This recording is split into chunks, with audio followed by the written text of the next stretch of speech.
तर नमस्कार मित्रांनो, मी मनोज चौधरी तुम्हा सर्वांचं मराठी इंजिनिअरिंगमध्ये खूप खूप स्वागत करतो।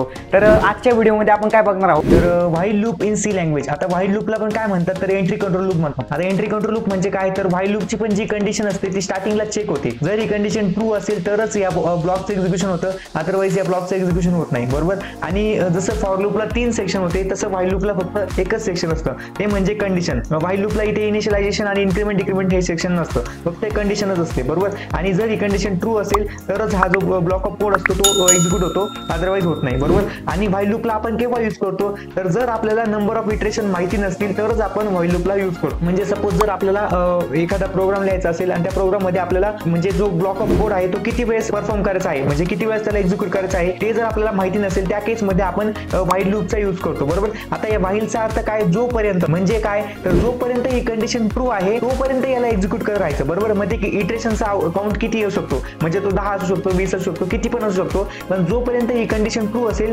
तोपर्यंतच या ब्लॉकचं एक्झिक्युशन करायचं, बरोबर। आता फॉरच्या केस मध्ये कसं होतं तर नंबर ऑफ इटरेशन आपल्याला माहित असतात, म्हणजे 10 इटरेशन परफॉर्म करायचे असतात, पण व्हाईलच्या केस मध्ये आपल्याला जर इटरेशन माहिती नसतील नंबर ऑफ इटरेशन तरच आपण व्हाईल लूपचा यूज करतो, बरोबर। आता इथे आपण कसं केलंय तर हा प्रोग्राम लिहिला आहे, या प्रोग्राम मध्ये आपण रिव्हर्स नंबर प्रिंट केलेला आहे। हे बघा, आता आपण ह्या प्रोग्राम मध्ये 10 ते 1 पर्यंत नंबर प्रिंट केले आपण कशाच्या मदतीने तर व्हाईल लूपच्या मदतीने, बरोबर। इथे आपण कंडिशन काय डिफाइन केली तर number greater than or equal to 1, म्हणजे इथे आपण कंडिशन कशी डिफाइन केली आहे तर जोपर्यंत नंबर व्हेरिएबलची व्हॅल्यू ही 1 पेक्षा ग्रेटर किंवा इक्वल होत नाही तोपर्यंत या व्हाईल लूपचं एक्झिक्युशन करायचं, आणि जेव्हा या व्हेरिएबलची व्हॅल्यू कमी होईल तेव्हा याचं एक्झिक्युशन थांबवायचं, बरोबर। मग इथे काय होईल तर पहिल्यांदा 10 व्हॅल्यू आहे, बरोबर। मग 10 हा greater than or equal to म्हणजे इक्वल नाही पण ग्रेटर आहे म्हणून हे प्रिंट होईल, बरोबर। मग त्यानंतर इथे आपण मायनस मायनस केले, बरोबर, म्हणून 10 मधून 1 मायनस होऊन जाईल, मग इथे आता 9 झाले, जे 9 पण 1 पेक्षा ग्रेटर आहे म्हणून इथे 9 प्रिंट होतील, असं करत करत इथे म्हणजे 1 होईल, बरोबर। मग इथे 1 झाला सांग, मग 1 greater than or equal to म्हणजे ग्रेटर नाही पण इक्वल आहे, बरोबर, म्हणून इथे 1 पण प्रिंट होऊन जाईल, आणि त्यानंतर इथे पुन्हा